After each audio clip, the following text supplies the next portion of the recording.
kill me, but you will never destroy me. It takes strength to resist the dark side. Throughout heaven and earth, I alone am the honored one. Are you kidding? Why the hell should I wait for you? I know what it's like to try and rebuild a life. I had a bad day too, once. If you're having nightmares, then welcome to the club. My name's Subaru Natsuki, and I am the Knight of Amelia. Right now, all I can give you is just death. It wasn't for you in particular. You fought 100 men because it's not in your nature to run away. If you are feeling disheartened, that you are somehow not enough, set your heart ablaze. Well, welcome back to the 24th episode of This Glorious Mess. You know who I am if you're here. That's not likely you could, just click in on the channel and not see my tag, okay? I do not need to introduce myself, especially because I'm alone. So, there are some interesting things to talk about this week. In particular, we're looking at the tragic passing of Akira Toriyama, the legendary creator of Dragon Ball, and the closing of Rooster Teeth, as well as a bunch of other small topics that I've managed to wrangle up. Things that I thought were interesting that were worth covering. So, start with a little bit of chit chat. Just shoot the shit for a bit before I get into all of the big topics for the night. Oh, that's another one. Zack Snyder and his comments on Batman. But again, start with just, opening up the night.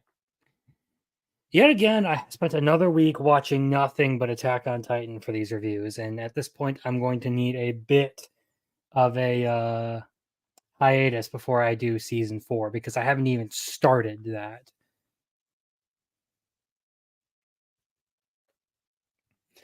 Like, I should have been done with season 3 and moved on to season 4 and finished the whole or most of it by now, but I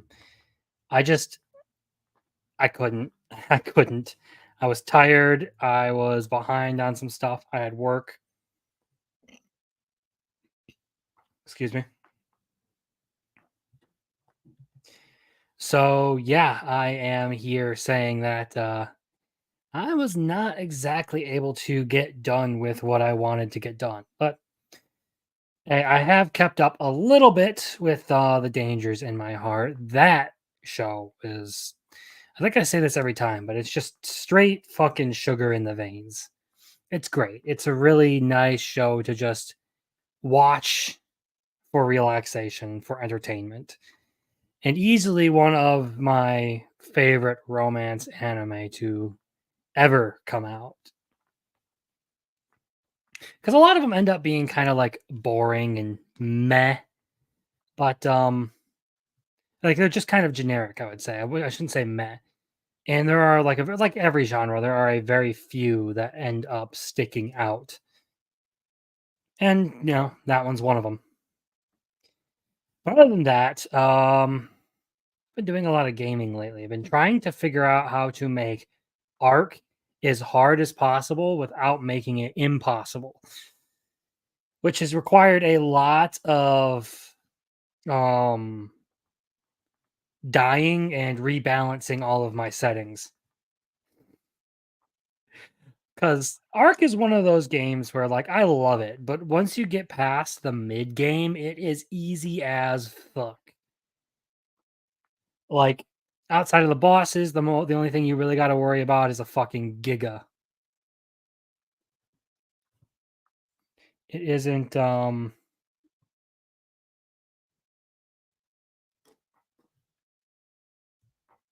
Sorry, I got a text message here.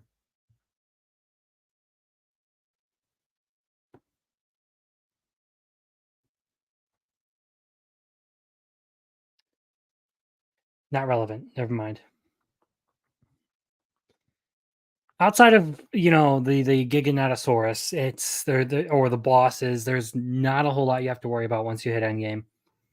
You can fuck everything up pretty easily if you know how to play the game. So I've been trying, well, at least on the settings I was working on, I've been trying to figure out how to make the game absolutely terrifying as shit. And I'm getting close, but there are still some rebalancing things I need to do. I need to adjust spoiling settings and resource harvesting and all that stuff. The boring parts of the game that make it drag out a lot more. And then once I get that all figured out, I will probably do a full on I'll start doing arc sessions every now and then, I guess, is what I'm going to say, is what I should say. Because I like that game. It's fun. And maybe eventually I will start working on some Helldiver stuff, because that's another game I've been playing. Helldivers. It's been really fun to play that one. I was looking forward to it. I ended up getting myself a PS5 just so I could play it. I know, not the most amazing use of money, but it's got other uses for me, the PS5. So here I am. I have other things I can play on it. Load times are faster for Monster Hunter and all that. The games look better. So that's nice. But yeah, Helldivers has been absolutely amazing to play. Game that's like challenging and fun and wild at times. It can be wild.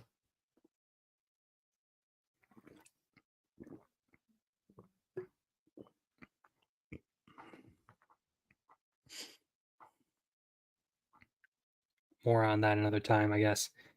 Oh, that's another thing I did do this week. I finished up another little romance manga that I think got an anime somewhat recently. Kubo Won't Let Me Be Invisible. There's another one that just has an absolutely gorgeous art style. One that I really do like. A lot of chibi stuff. I don't know where that went. Probably stop fidgeting with my chair if I don't want to lose pieces to it. But yeah, that one's been fun. I think I might take a break from the Attack on Titan reviews just to do that one.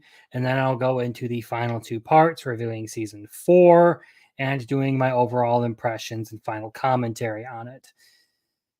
Because I've been enjoying those. I've been enjoying the series. It's so good.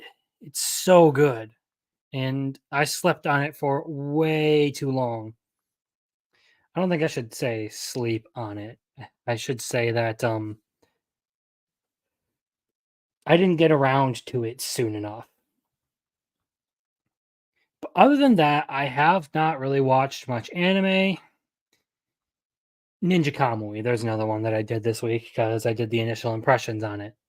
Ninja Kamui is cool. Sung-Hoo Park does excellent work when it comes to animation. So this whole revenge story thing really, really working for me. I like it.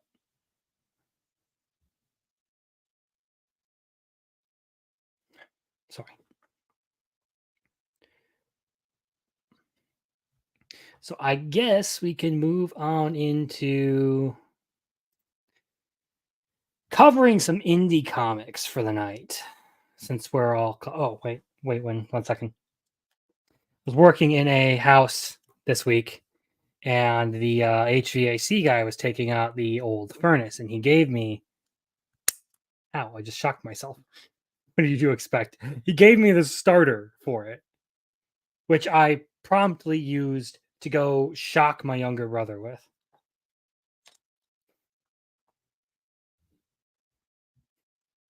It doesn't administer this painful shock.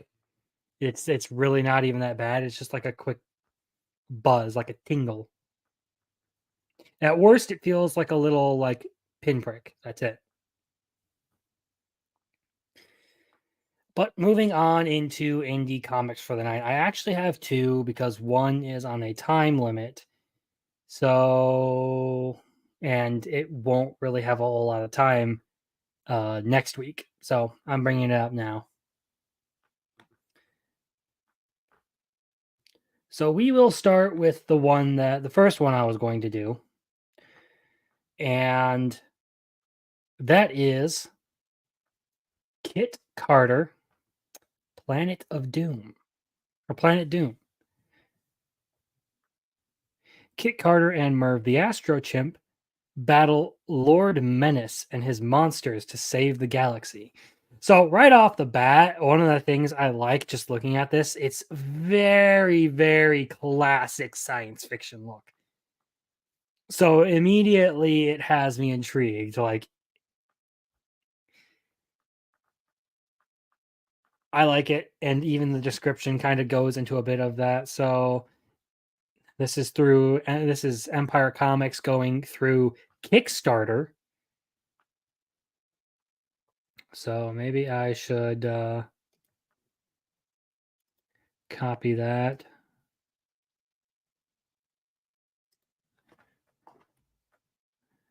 And send that link through the chat just because I can.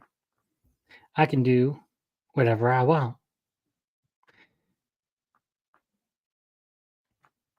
Anyway, so hello readers and fans of great comics. My name is Aaron Lepresti, and I am a 30-year-old veteran of the comic book industry. You may know me from my work on Marvel's Planet Hulk, X-Men and Miss Marvel, or DC's Wonder Woman and Justice League. After successfully launching my new independent comic publishing company, Empire Comics, with the hit graphic novel Wrath of God and the popular sequel, Wrath of God Blood Hunters, I am back with even more. Despite the success of our line so far, I am determined not to relax, but to continue bringing you the very best in comic book entertainment. I know you won't be disappointed as the Leprestiverse of characters and stories continues to grow with Kit Carter, Planet Doom. Now, one of the issues I will point out right away is this is fairly pricey with the book being 30 USD. And I'm wondering what is going to justify that. However, I think the interior and the story look pretty interesting so far. So this is something I'm going to get. So Kit Carter is an elite ranger in the Galactic Alliance Freedom Force. And along with her partner, Merv the Astro Chimp, she polices the galaxy brimming with the most dangerous villains and tyrants to justice. Sorry, I biffed that. It's not brimming, it's bringing. Lord Menace is the tyrant king of a dying monster-infested planet, codenamed Planet Doom. In a dangerous and desperate move, he acquires the Eye of Aminon. I keep biffing that name every time I come through here. And employs its unmatched power to rejuvenate his planet and create forces to conquer the galaxy. Kit and Merv are dispatched to stop him, but is this the one adversary that even they can't handle? Find out in this irreverent space adventure inspired by 1950s sci-fi B movies. So, like I said, this is a very classic sci-fi looking project, and I am 100% there for it.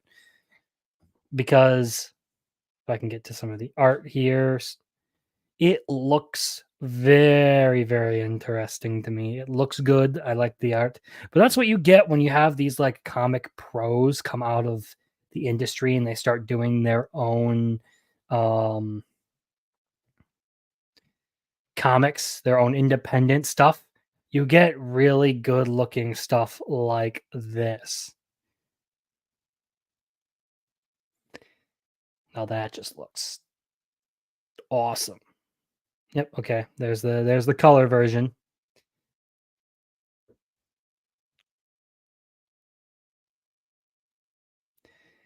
You know, there's just something fun about this era of science fiction because it's just straight up goofy, silly escapism. Like you're going to space and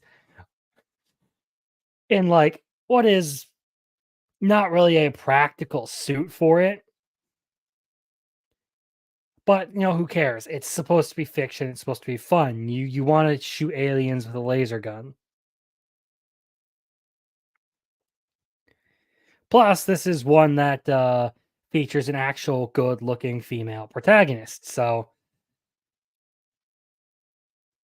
I'm interested. But yeah, I mean, look, this guy's already raised tons of money for this. There's tons of backers. This is a perpetual storefront for this project. At least that's what it looks to be here on Indiegogo. So yeah, it's definitely plenty to get in on here. They got all their merch stuff and that's actually discounted. It looks like it's all limited edition stuff.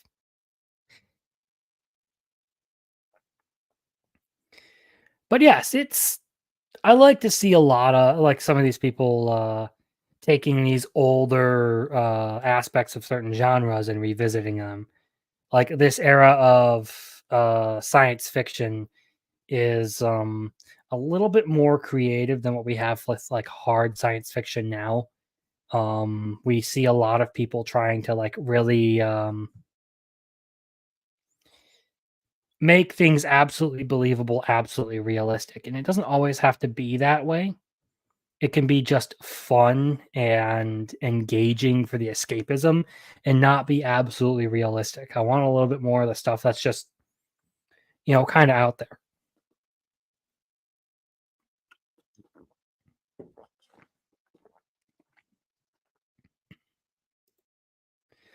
But I do have another project other than that one that I will visit. And that is the one that is on a time limit. And that is the one that is absolutely like, I started looking at this, and the more and more and more and more I looked at it, the more I just laughed because there are some things about this one that I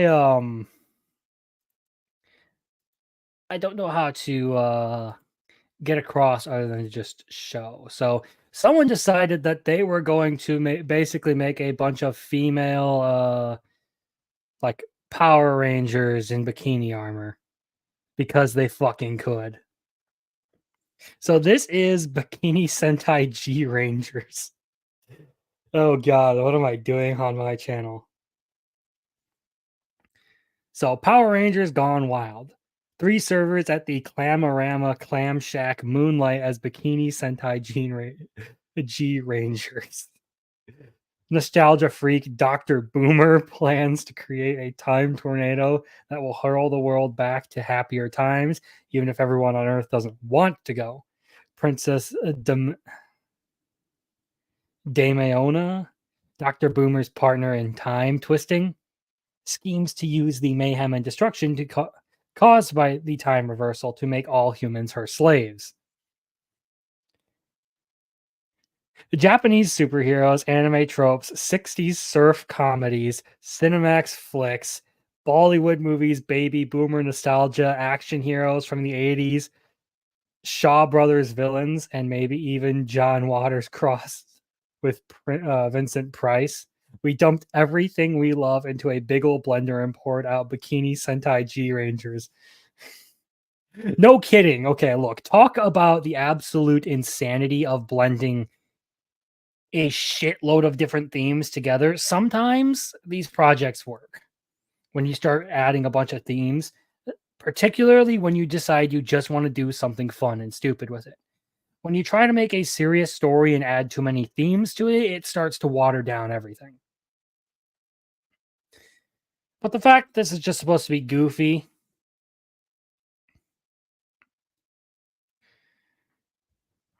is what will likely make it work. So it's weird because I keep seeing a bunch of different art styles for this. So I don't know if he has a bunch of different artists working on this, but like this, I think is what they have as the 56 pages. PDF only.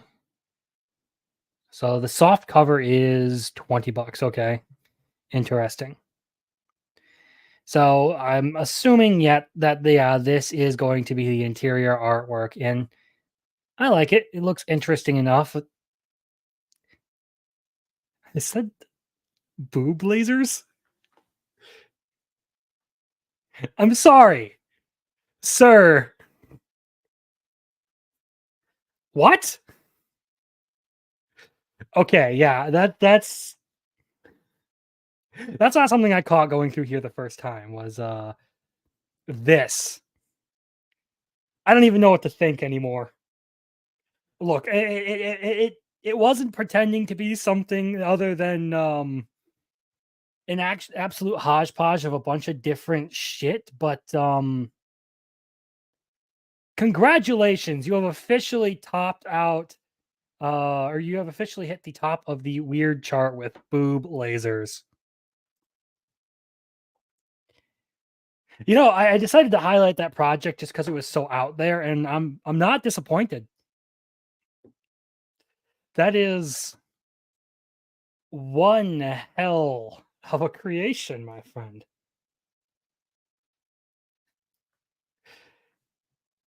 I have no words. But yeah, it looks like it's just going to be another like action comedy kind of thing, something that's supposed to be fun, which when it comes to all these indie projects tend to be the ones that I enjoy the most. The things people are just making for the fun of it.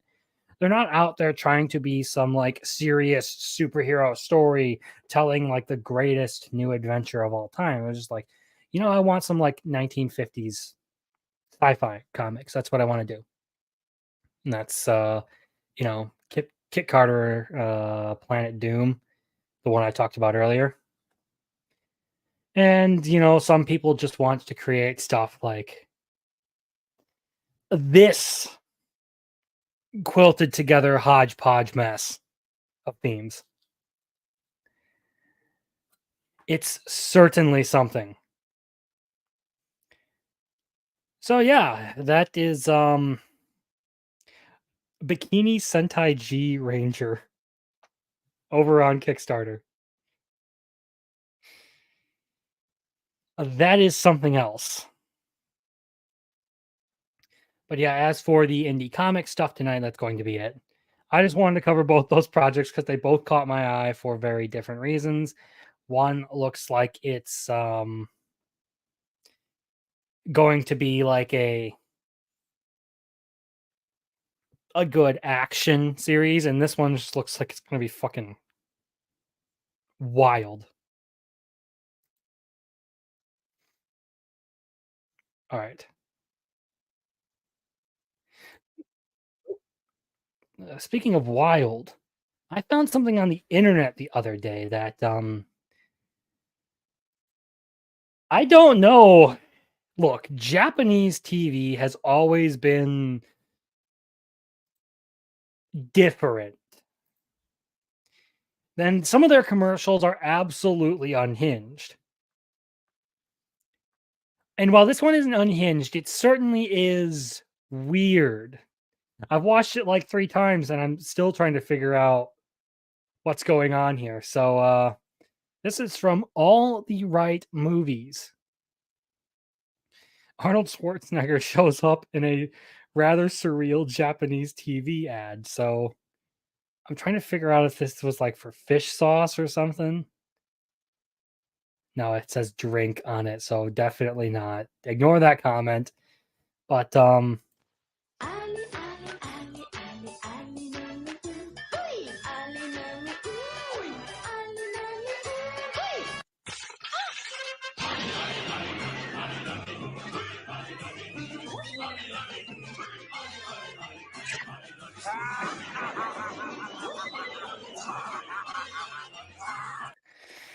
So yeah, that's a thing you can find on the internet. And look, there have been some like wild ones, like the whole like Long Man commercial campaign that they did with their like string candy or whatever. That's like this whole story about some chick cheating on her boyfriend with another dude, only for the dude she's cheating with to turn out to be gay for her boyfriend.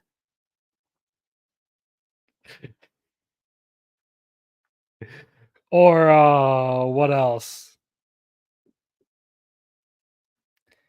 I mean, there's the starfish one from TV, but that's not a commercial. Either way, I mean, some of these are just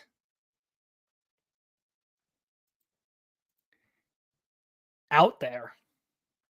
That's all I've got to say. Some of them are just absolutely out there. Let's pull up the next thing.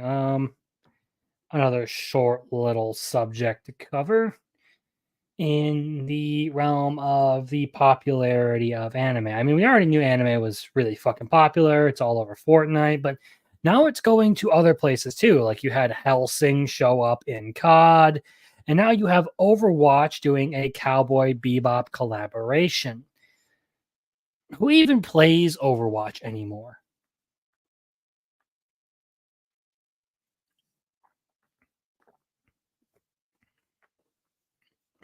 Anyway, you probably only really care to know who's going to be what character. So they have unlockable legendary skins with Spike Spiegel McCree, Faye Valentine Ash, Jet Black Mauga. That's a character that got added after I quit playing that game. I think Ash was the last one I saw. Ed as Sombra. Yeah, that one makes sense. And Ein as Wrecking Ball. And these will all come out on March 11th. Oh, no, they'll be revealed on March 11th, just ahead of the in-game launch. Now, of all the things to like try and get Cowboy Bebop into, I'm surprised they're choosing to partner up with Overwatch, which is a game that's kind of fallen out of cultural relevance since Overwatch 2. Probably even before that. I haven't kept up with it since I think the last character they added while I was still paying attention to it was Doomfist. Well, at least while I was still playing. I think that was the last character they added.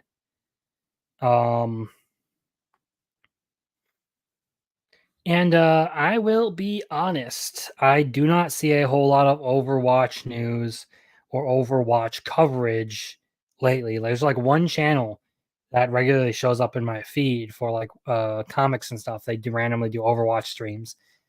Outside of that, I think the whole community is kind of console.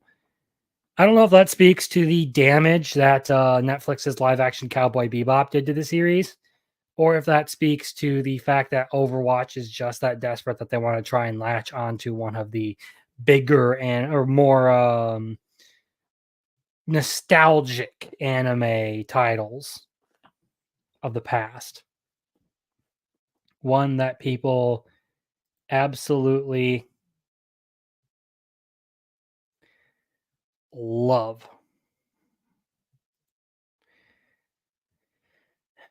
Guess it's time to move on into probably the final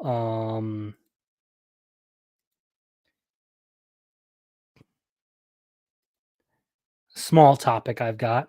The little thing. One that I just wanted to bring up because it involves Berserk.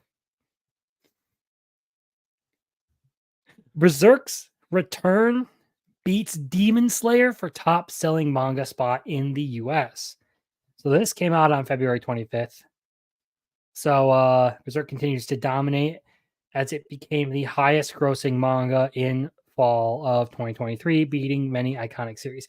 Now, highest grossing is something to kind of gloat about. The issue here is that with Berserk, it's generally a more expensive series across the board. And they actually do get into that in the article here. So there is like some numbers games that they're playing with this. So good news for fans of Kentaro Miura's masterpiece Berserk, as it is more popular than ever and has been beating out many modern giants in manga rankings. Even without the creator, the series of the series leading the way, the series' impeccable reputation ensured that its popularity would not falter. The ranking for the highest grossing manga of fall 2023 is out, and the rankings contain the biggest series out there, such as One Piece and Jujutsu Kaisen. There are quite a few surprises, but overall, the ranking includes many predictable titles. The most surprising entry is Berserk, which took the #1 spot ahead of Demon Slayer. As expected, the list was also filled with Shonen Jump and Shueisha series. So I think they actually have the list right here. So yeah, these were the top 10 ranking manga by gross sales. So Berserk, Demon Slayer, One Piece, Chainsaw Man, Jujutsu Kaisen, Junji Ito, My Hero Academia, Attack on Titan, Spy Family, and Tokyo Ghoul.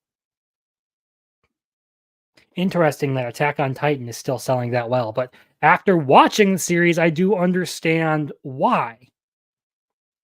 The point is, though, Berserk is #1, and why is that? Likely because they sell the hardcover leather-bound deluxe editions for close to for between 40 to 60 bucks a pop. And there are 13 of them. So if you're a Berserk fan like me and you love those giant ass Berserk books, you're spending lots of money on it already. So while I would love to claim that this is like a huge win for like Berserk, the issue is that it's not #1 in direct sales. It's only #1 in gross. Or sorry, not by, but I should say it's not #1 by volume. It's #1 by gross.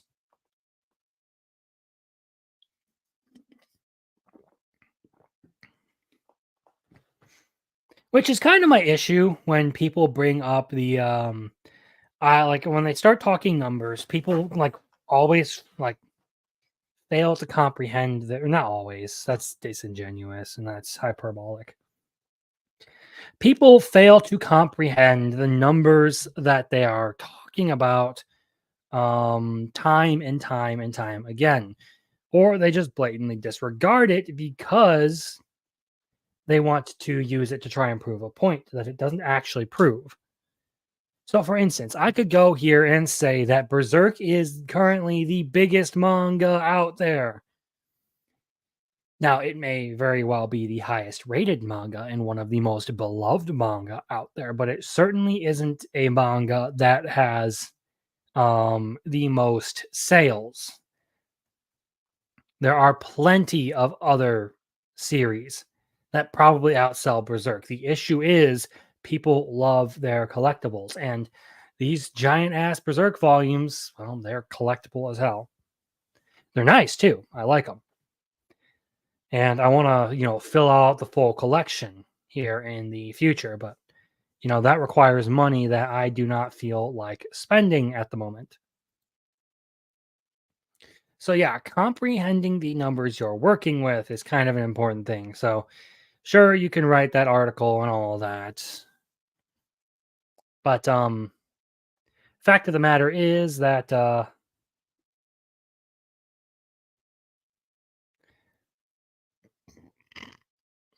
excuse me. The fact of the matter is that highest grossing can easily be manipulated by the price of the product and all of that. I wonder what the net earnings and the actual like volumes sold on that are. Because, look, just because it has the highest grossing doesn't necessarily mean that it's that far behind some of these other series in volumes sold. I would have to look more into, that as far as coverage goes. But it was something I found while I was scrolling throughout the internet and decided I would cover it.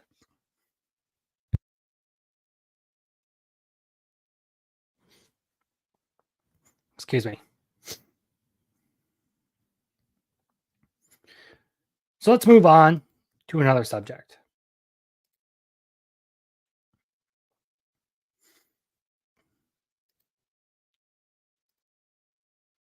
So here we have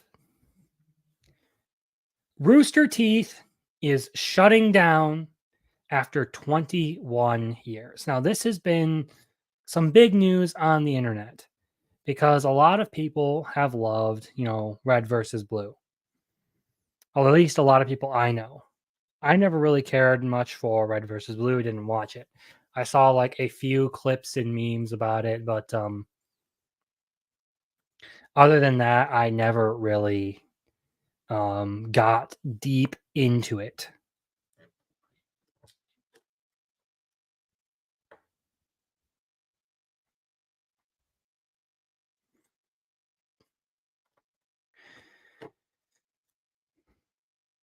But yeah, look, this has been something I figured would happen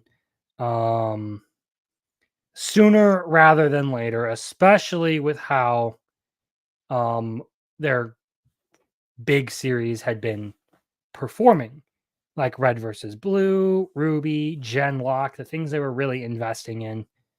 Judging on their performance, we could tell that Rooster Teeth was faltering.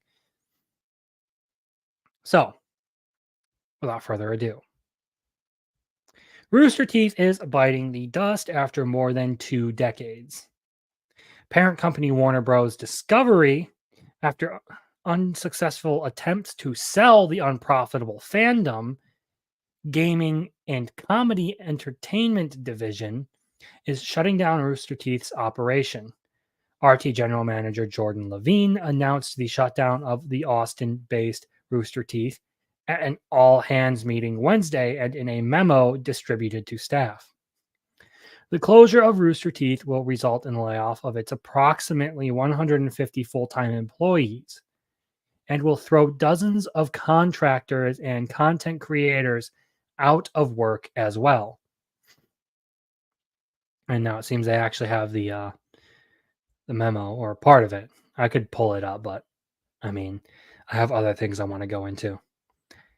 It's with a heavy heart I announce that Rooster Teeth is shutting down due to challenges facing digital media resulting from fundamental shifts in consumer behavior and monetization across platforms, advertising, and patronage, Levine wrote in the memo obtained by Variety. Our legacy is not just a collection of content, but a history of pixels burned into our screens, minds, and hearts.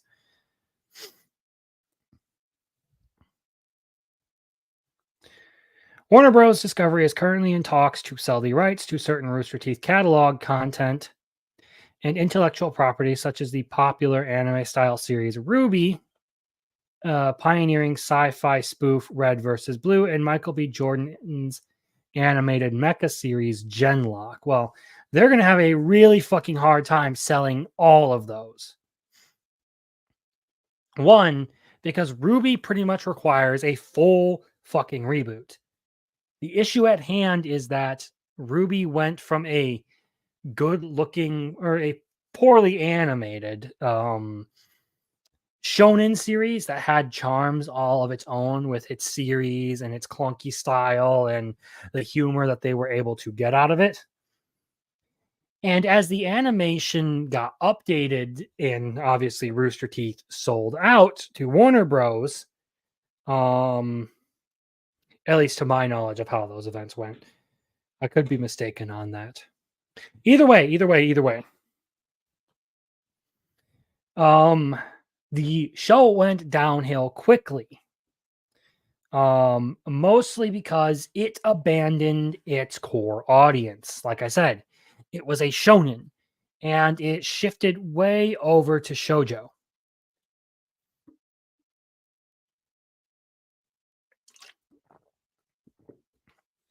It started focusing on a lot of relationship drama, like it was targeting teen girls here in the United States. Instead of trying to, blend in more with the um, shonen loving audience that it had already garnered. And then you move on to, say, Red versus Blue. And from all accounts I've heard of from friends, Red versus Blue, again, was another series that went downhill after a certain point where it should have ended. And maybe that guy will show up here later tonight, and we will be able to have a bit of a conversation on this topic later on. And then finally, Michael B. Jordan's animated mecha series, Genlock. See, this is one I hadn't even heard of until people started making memes about how it vanished.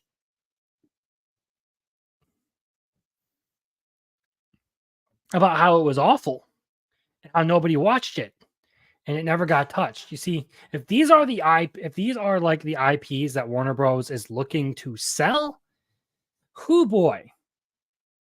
So here's the thing. RWBY at least has some prospects because there are a lot of people who look back at those first 3 seasons of RWBY and think, okay, yeah, that was actually pretty cool if they would have, done this properly.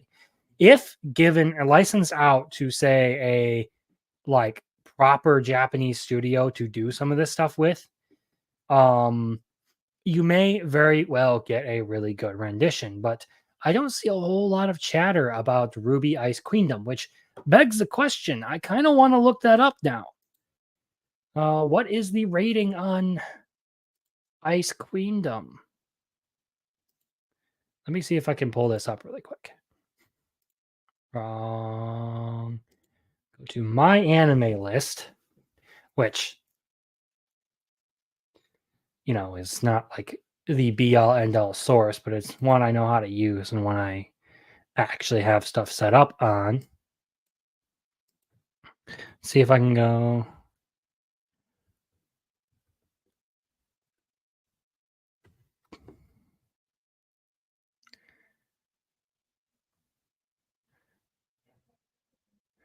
So RWBY.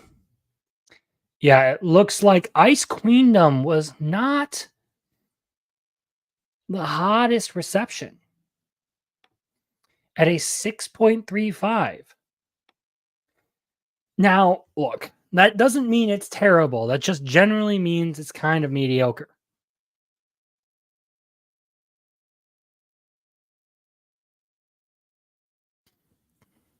That generally means what we're dealing with is a series that was okay. It was watchable, but not the most beloved thing. I think part of that might just be that it got a lot of flack for being a RWBY replacement from people who stan the American version of RWBY. Now, for whatever reason, it does have a very loyal contingent of stans. And those people can be, they can be stans. But the fact of the matter is that the series largely abandoned its actual monetizable fan base. The people who would buy like figurines and manga and all of that stuff.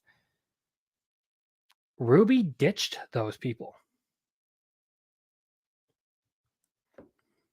They decided they didn't really want to cater to them. And then they moved on into like trying to play to the shippers and all of that. The people who were all about Yang and Blake. And look, I said this in my review of that series a long time back, and I continue to say this. I don't care whether you slam clams or ride rockets. What I want in fiction is good fiction. And generally, representation and all of that bullshit does not lead to good fiction.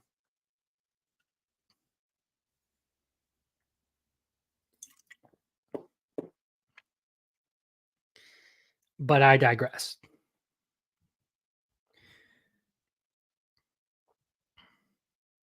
In addition, WBD is seeking to sell Roost Podcast Network with shows spanning gaming, true crime, fandom, comedy, and food, which for the time being will continue to operate. Warner Bros. Discovery thanks Rooster Teeth's groundbreaking creators and partners and strong management team for their many years of success, the media company said in a statement. Your passionate and loyal fans are a testament to your achievement, except for the fact that they've killed a lot of these properties. Rooster Teeth celebrated its 20th birthday last year with the launch of new logos and a new tagline, Just Playing. The company had cultivated an ardent fan base and become an internet video destination years before the advent of YouTube. Its first viral video came with the 2003 debut of Red vs. Blue, an animated. Will this stop jumping around? An animated comedy series that popular.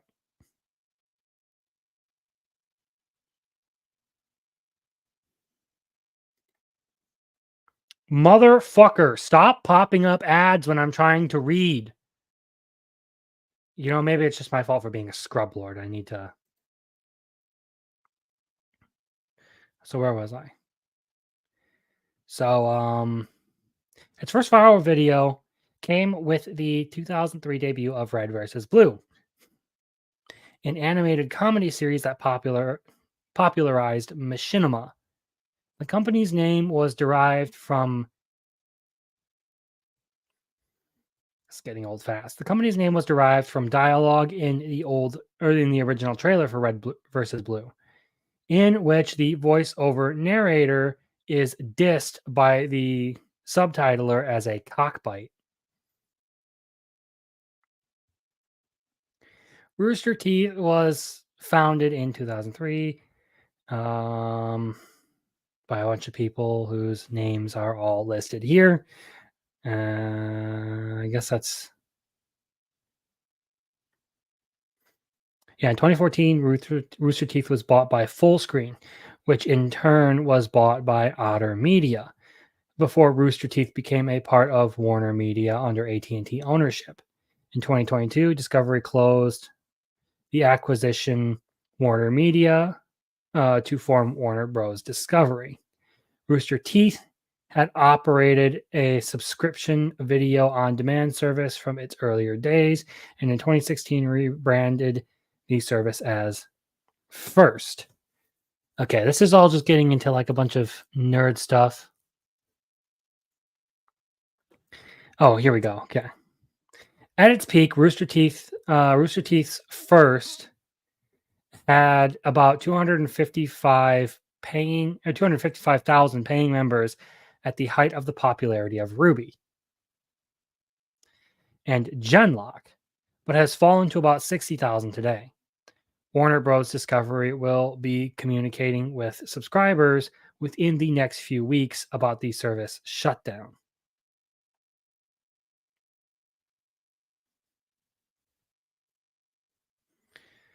So yeah, this is pretty much the story of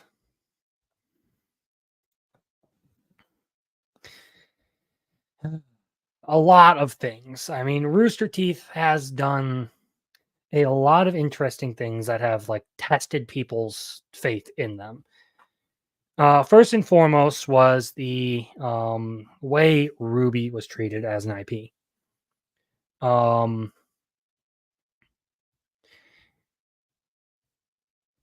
I've already kind of covered that. It's tragic to see what had a really good potential in the form of Ruby get absolutely like thrown away like that.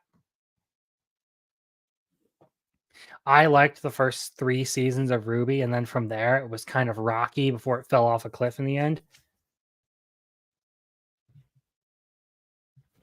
You can kind of see that in the light, can't you? And then from there, like There's a whole lot of things to get into. You can go into like their attempt to try and push people into paying for their content on their website that didn't work. You can talk about how they treated Vic Mignogna, which drew a decent bit of ire from the anime fandom. And you can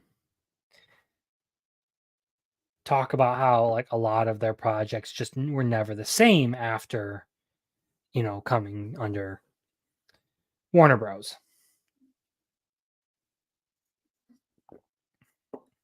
Ballooning staff, overspending, a lack of being in touch with your fan base, all of those things.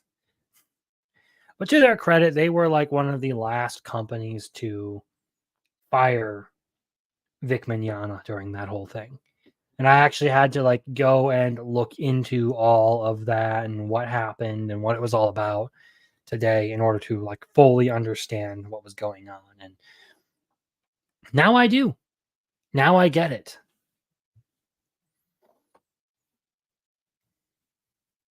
But yeah, the end of Rooster Teeth is something that I had seen coming for some time. And that was kind of signaled by the downfall overall of Ruby, their most popular series.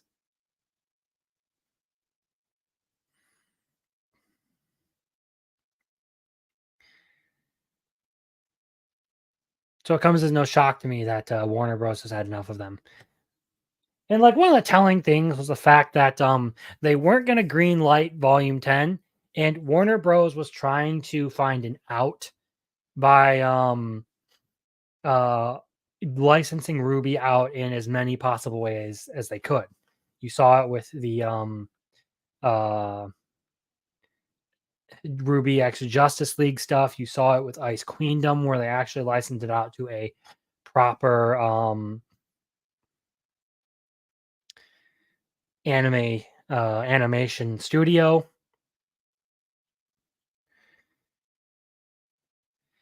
None of that really worked as well as they would have hoped, because they did all that after killing the IP. And hi, Black, how you doing?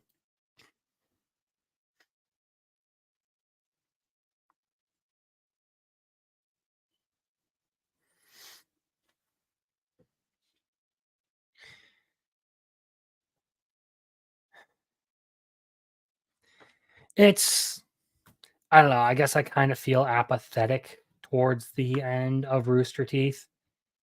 Towards the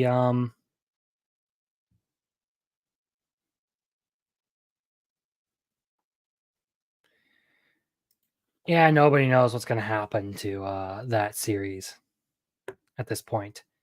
I don't look, what I think the series needs is like a hard reboot, and it needs to go back to the fan base it had before they started focusing on all the shoujo relationship bullshit that they got into.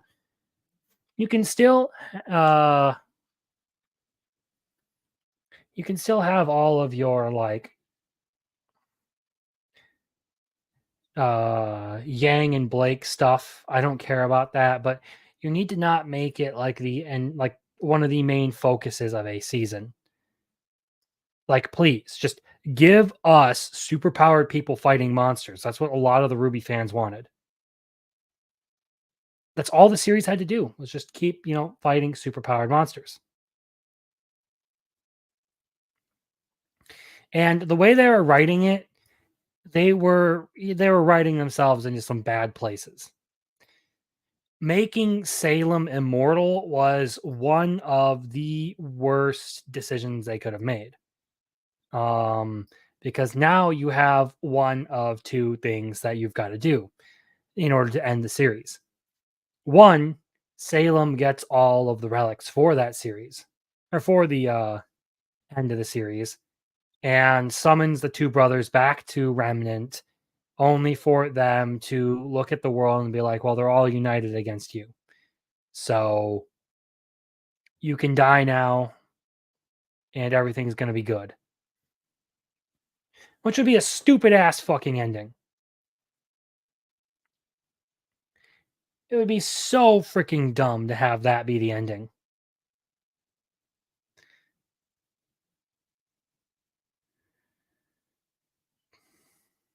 The other thing that they would have to do would be to try and reason out why Ruby's silver eyes would actually be able to have an effect on Salem, even though they, she doesn't seem afraid of them.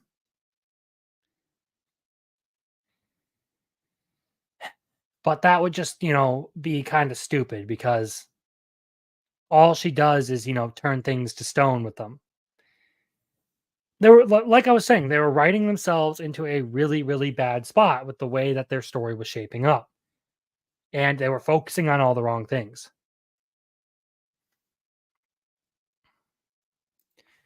I don't think you want to make Salem sympathetic. Keep in mind, she just became outright evil. Like, she chose a path that was just awful. Empathetic, one thing. Like, you can understand why she ended up where she is, but I have never found the sympathetic villain thing to really work all that well. It just isn't as interesting to me.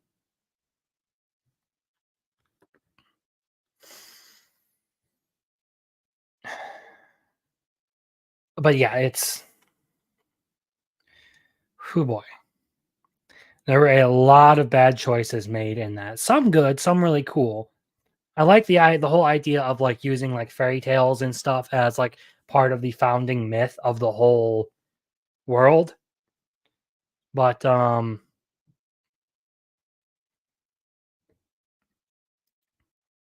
not. I don't think that's what they... But that's enough on Ruby because I don't really feel like covering that all that much. There's so much I could get into with Ruby that it just becomes exhausting if I have to say it every time the subject comes up.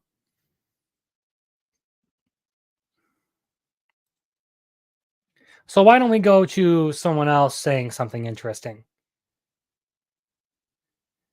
Zack Snyder. Excuse me.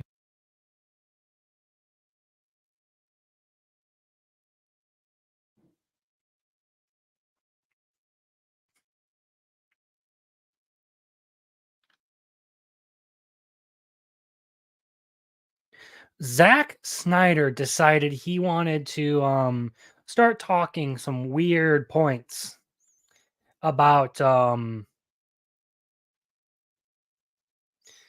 his version of Batman and all that. Now I have some things to say about this, but I want to play this clip first on the Joe Rogan podcast, specifically of what Zack Snyder said that got everyone up in a tizzy recently. Like, people are always like, well, Batman can't kill, right? So Batman can't kill is canon. And I'm like, okay, well, the first thing I want to do when you say that is I want to see what happens. And they go like, well, don't put him in a situation where he has to kill someone. I'm like, well, that's just like, you're protecting your God in a weird way, right? You're making your God irrelevant if he can't be in that situation. Like, people are always like, well, Batman. So a couple of things on that subject. I think the first one that I would like to point out for that is the fact that Batman has been in those situations. I don't think anyone was saying don't put him in that situation. I think that might have been a straw man. I think what people were probably saying would be let me put this down. Would be to the point that don't actually, show Batman killing people. Because there's a lot of history to the character. He didn't always have the no killing rule. There were plenty of times in his early history where he killed, to my knowledge. The no killing rule came later, and it became a part of his character.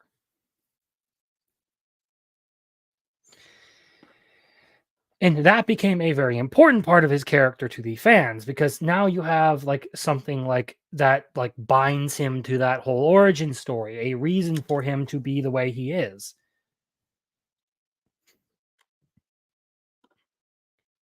The issue people had with this version of Batman that Zack Snyder created wasn't just that he was like going to kill, because again, he has done that in comics before, to my knowledge. It was that you were going to make Batman this absolutely ruthless killer who didn't care.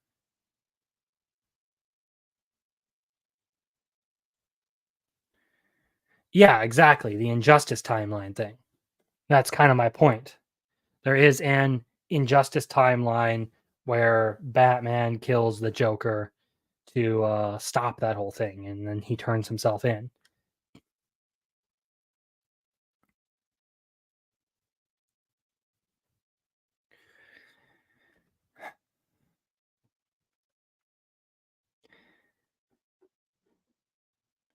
It's just absolutely disrespectful to the fans to talk this way, is the upsetting part of it. Like, he acts like canon isn't important and only what he wants to do matters. Like, the idea that people would say, well, you can't do that with the character, and his immediate thought is to, okay, well, what if I did? That just makes Zack Snyder seem like the edgy idiot who's like, what if I made a joke about this serious thing? What if I did what everyone else doesn't want to do? What if I crossed that line? What if I did all the stuff people tell me not to do? Well, you know what? You end up with a bad version of Batman in a bad DC universe. Yep, I will say it. I do not think Zack Snyder's DC projects were that great at all. In hindsight, they weren't all that interesting. The only thing that I ever really found cool was Wonder Woman. The first Wonder Woman. That was the only entry in that whole series that I even thought was worth my time.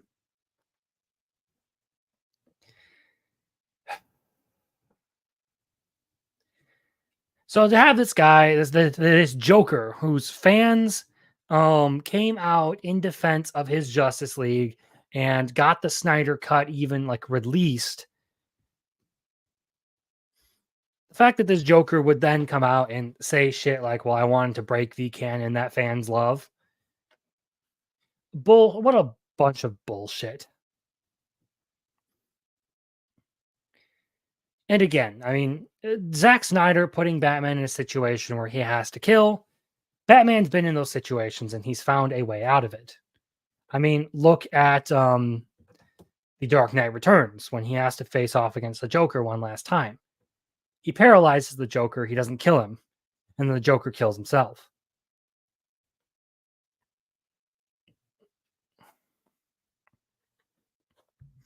There are ways to deal with this that don't involve like directly challenging fans' expectations. That is like the last thing you want to do, is like go up against your fans. Not a smart move. Not a good move.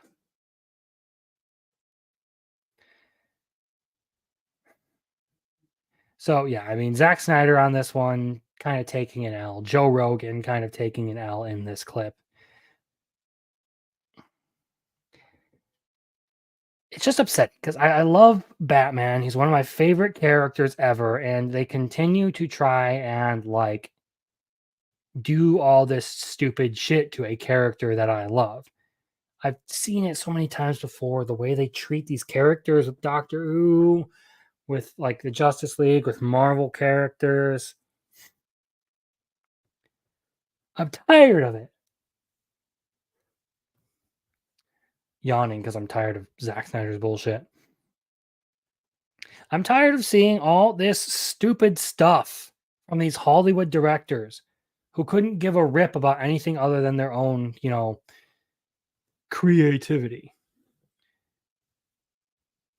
I mean, look, Man of Steel, oh man. Look, I liked watching that movie, but it is by no means a well-written masterpiece.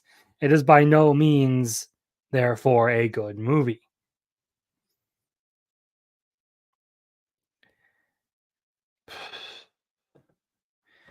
What he could have done, he didn't do.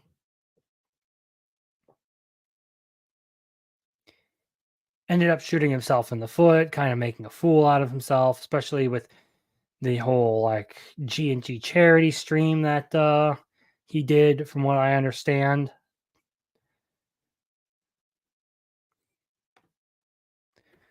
Like, how do you clown yourself so hard by straight up admitting you wanted to um go non-canon with a character?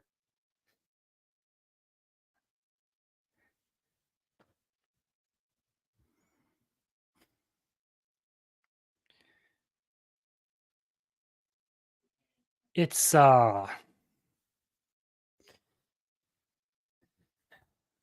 don't got words for these people who don't seem to understand that when you have an established character, you need to keep it as close to that established character as possible.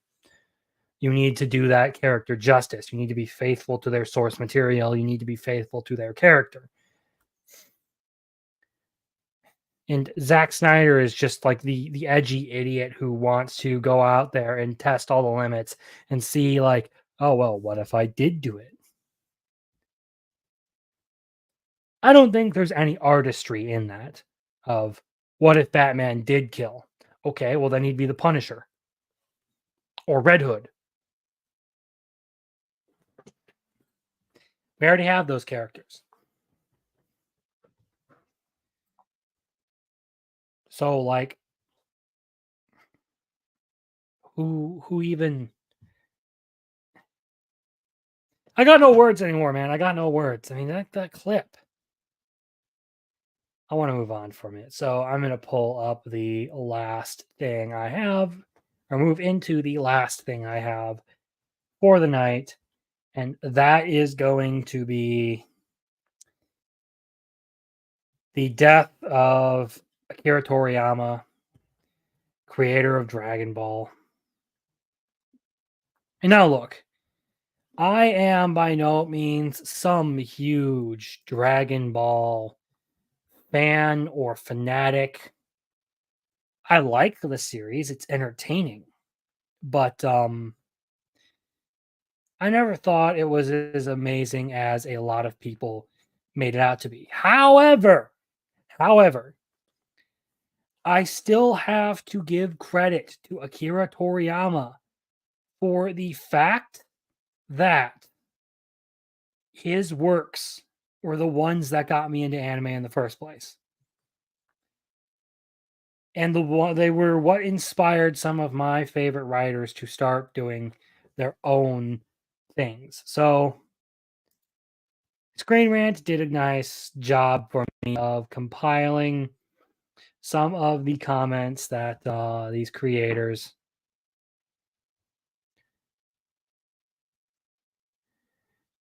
these creators had. So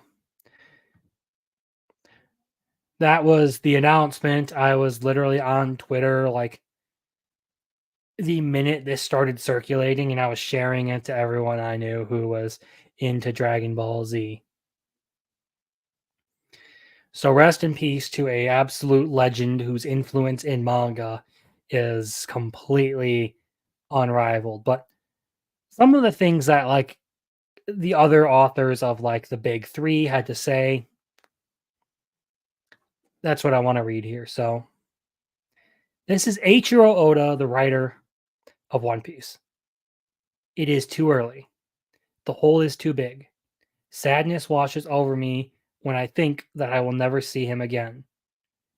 I have admired him so much since I was a child, so I remember the day he called me by name for the first time. On the way home from the day you used the word friend for me in Kishimoto, I remember being overjoyed with Kishimoto. I also remember the last conversation we had. I was one of those who took the baton from the days when reading manga made you a fool. And he also created an era when both adults and children could enjoy reading manga. He showed us the dream that manga can go worldwide. It was like watching a hero going forward.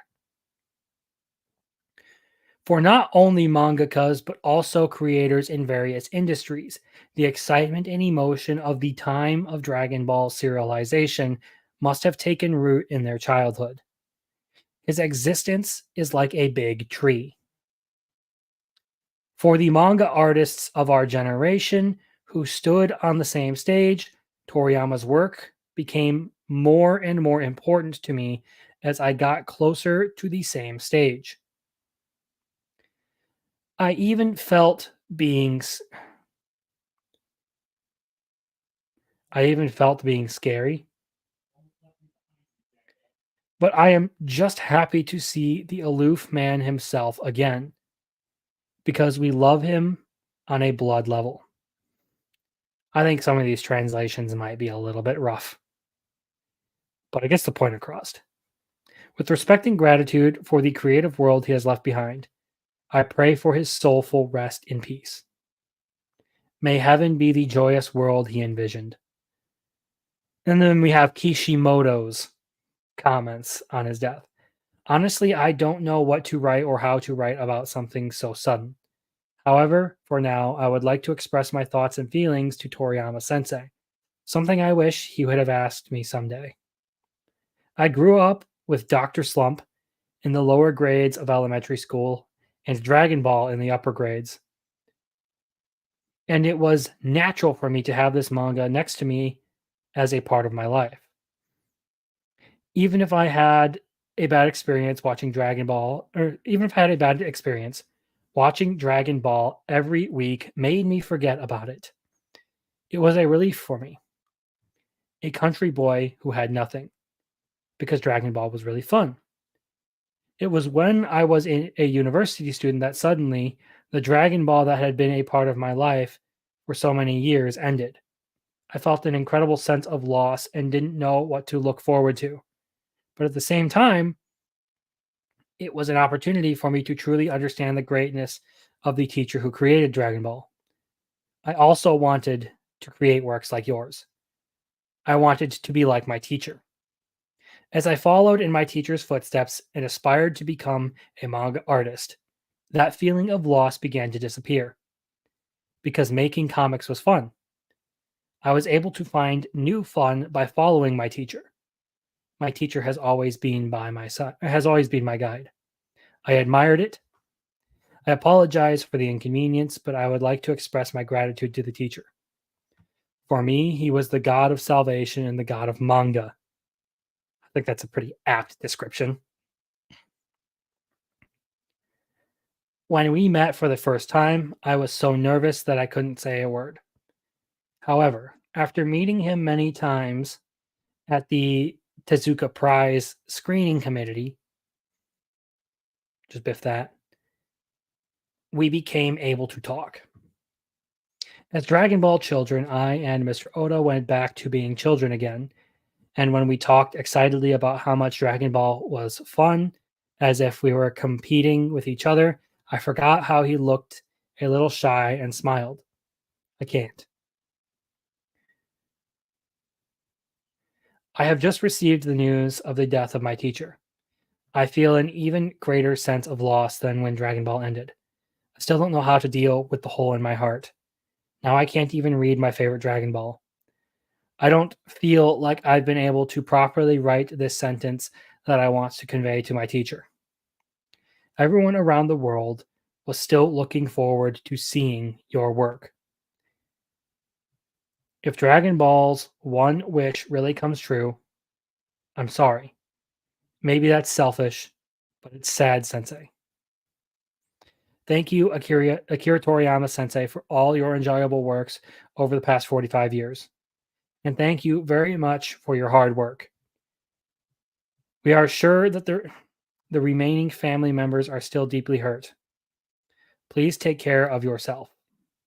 I pray that Mr. Akira Toriyama rests in peace.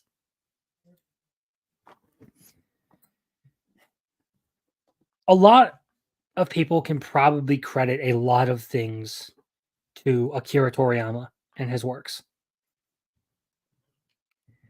A lot of people can trace their whole love of manga and anime all the way back to Dragon Ball and Dragon Ball Z. I certainly can.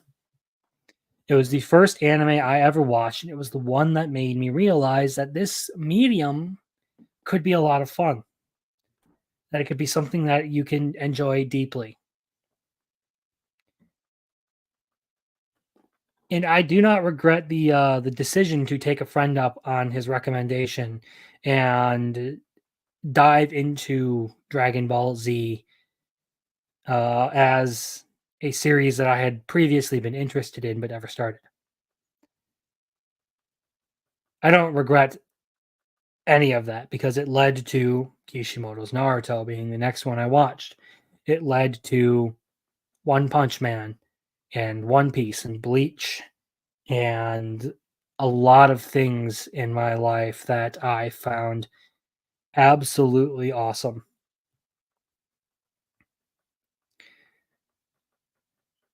So I won't pretend like I am going to go into grieving or whatever, but I do say that I wish the best for those who have been directly affected by this loss.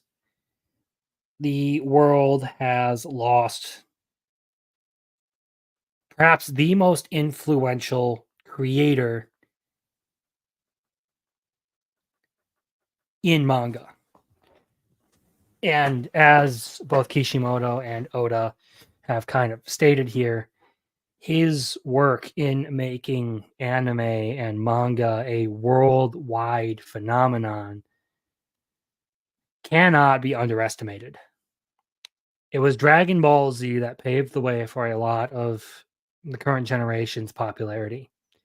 Without Dragon Ball Z, I don't think we would be seeing anime as popular as it is now. But the fact that so many people grew up watching it, and that so many people started watching anime because it, the fact that it's so popular in so many countries, I think speaks volumes to the kind of thing it was. It may not have been the most well structured narratively, it may not have been the most perfect, meaningful creation, but it was fun. It was something to be enjoyed, and it was something that you could get into and have fun with. So to see a lot of people coming out and like, I shouldn't say a lot of people, that's hyperbolic. To see even one person come out and say shitty things about Toriyama shortly after his death, the way some of the internet has, particularly certain actors from Sweet Baby Inc.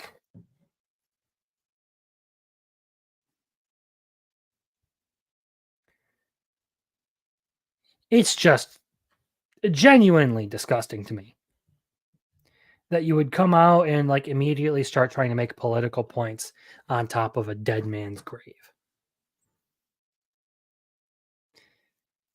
Like, what kind of person do you got to be to try and start dunking on someone shortly after their death? Like, sure, we all make the jokes about wishing him back with the Dragon Balls. But it's different when you're talking lightheartedly like that versus when you are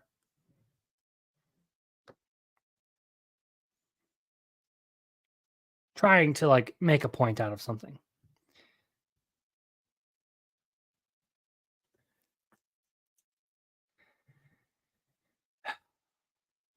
I feel like this world is kind of losing its way.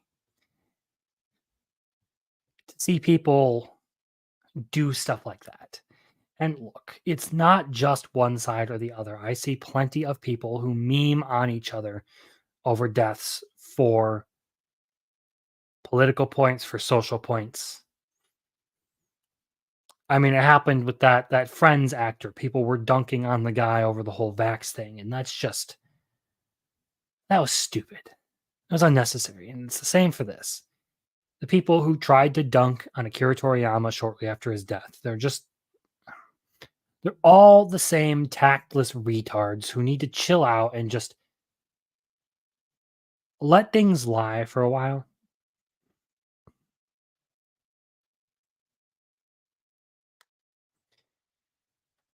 My faith in humanity decreases daily. Gets worse. And it gets smaller and smaller and smaller.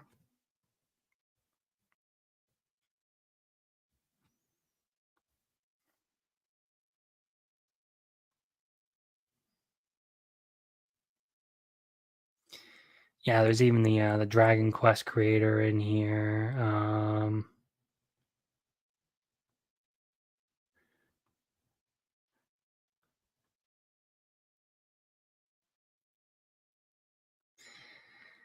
Dragon Ball is absolutely one of the most important anime for the medium.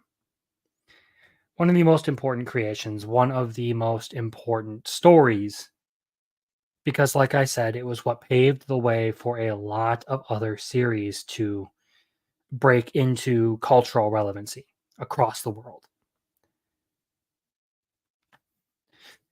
The Dragon Ball walked so that everything else could run kind of stuff. I wouldn't even say that. I mean, Dragon Ball literally broke a hole in the wall and everything else flooded through.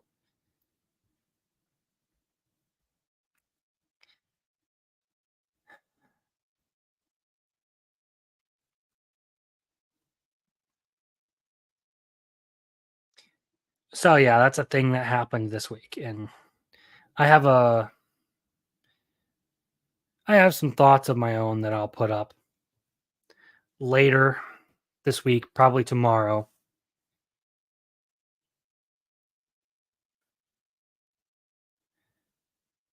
But for now, I think I have exhausted everything I want to talk about. I've covered all the comics, all the stories, and all of that, and I've said my piece on Dragon Ball for the time being.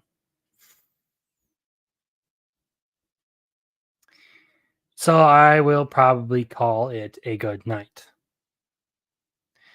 I hope that I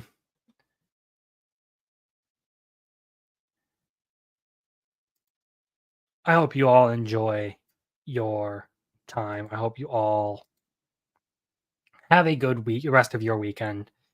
To those of you who decided to stop in and even give it like a little bit of a try, thank you. I appreciate that. I hope that you all have a great week.